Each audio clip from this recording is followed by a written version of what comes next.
So Ford's Ranger Super Duty is finally here, and it brings with it a level of capability that's unmatched in the market. So headline figures are 4.5 tonne towing, 4.5 tonne GVM, 8 tonne GCM. But you're going to be reading and seeing that all over the place. Let's talk about what it took to build this beast, who it's for, and how it drives. Let's go.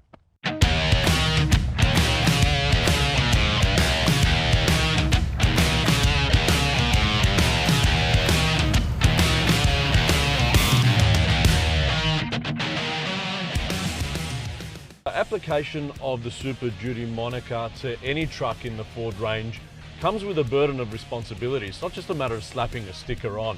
So the vehicle needs to earn the ability to have that badge or that nameplate attached to it. So what the Ford Australia design team did in the process of pulling this vehicle together over the last 6 or 7 years, mind you, was go out to the market and understand what people wanted. So they've been out to fleet and commercial, they've been out to four-wheel drive enthusiasts and tourers, and tried to understand exactly what were the gaps in the market that they needed to fill. So the biggest gap that the team found revolved around the ability to carry weight.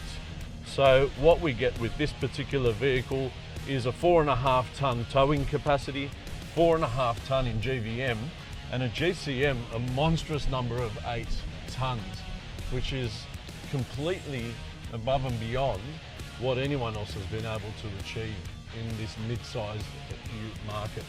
So this is by no means a sticker pack. So only 6% of the chassis underneath this vehicle is the same as an ordinary Ranger. So we've got bespoke suspension front and back, complete redesigns in fact, and that's with a view to compensating in width when it came to the increase in height that this vehicle gets. Driveline has come in for work as well. So what you notice straight away is the massive diff out the back here, and we've got beefed up drivetrain components, and we're talking about things like axles right out to the individual hubs at each corner. So we've got 8 stud wheels, 8 stud hubs on this vehicle, 18-inch steel wheels, which was in response to feedback from the off-road market that said, well, you know, if we bend the wheel, we can bang it back into place and keep going. Behind those wheels, 18-inch discs all the way around. So if we think about that GCM, you need some serious stopping power to be able to pull things to a halt here. And that question's been answered as well.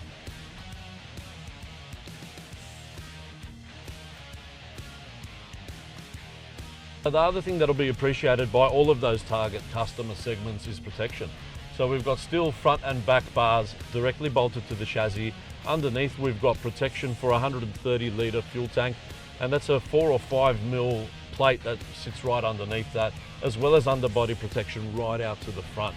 So there's no need to change any of those things on this vehicle because it comes with its standard.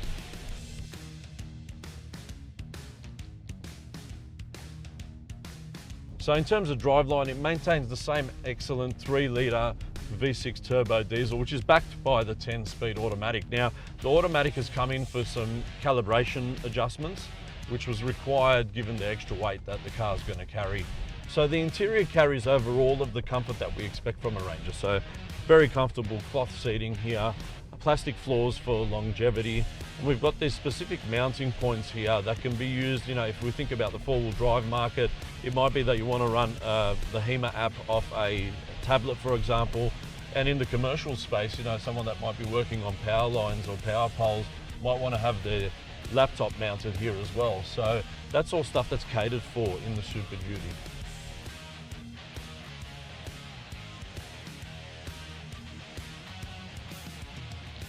So how does it drive? Well, this was a real area of surprise for me. So we've done a little bit of on-road and a stack of off-road, but on-road I would have expected a vehicle that's designed to carry so much more weight to be a whole lot more stiffly sprung and uncomfortable. It was exactly the opposite. So the calibrations of the suspension in this vehicle were a real surprise on-road. It was sort of flat and poised and very comfortable to drive on some country B roads that we've been on.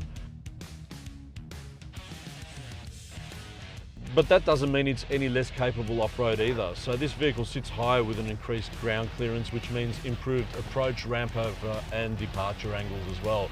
So we've been putting it to a test in a bespoke track here, and it's demonstrated a real great ability to flex over moguls, front and rear diff locks mean it's relatively unstoppable over those sorts of conditions. And then we've got things like the trail control, which has been really great in steep inclines and declines, and works really well in concert with your ABS and your braking control and traction control systems. It's also been tremendously composed when towing, so 4.5 ton towing capacity. Now the V6 did struggle a little bit more than I would have liked in those conditions, but it doesn't mean it's hampering any capability there. So its ability to control that extra weight when it's fully laden has been something that's been super impressive.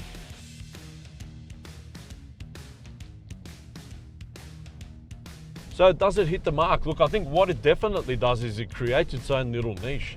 So if we think about the off-road touring market, what we like to do is chuck a canopy on the back of these sorts of cars and it's full to the gills with stuff, which means that we're always often running right near GVM. Now, this allows a whole lot more payload and a whole lot more GVM to be able to modify these cars in such a way where we're doing things with a level of safety and we're not running the gauntlet of insurance issues or legality issues.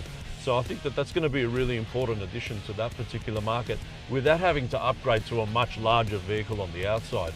If we think about the commercial market or the fleet market or the mining market, there is a level of refinement in this vehicle that you can't find in a thing like a 70 series that seems to be quite prevalent in those spaces. So look, I think that the future's bright for the Super Duty, and it's really great that Ford have gone out there and built something based on the feedback from the market rather than saying, here's what you're going to get because we think you need it.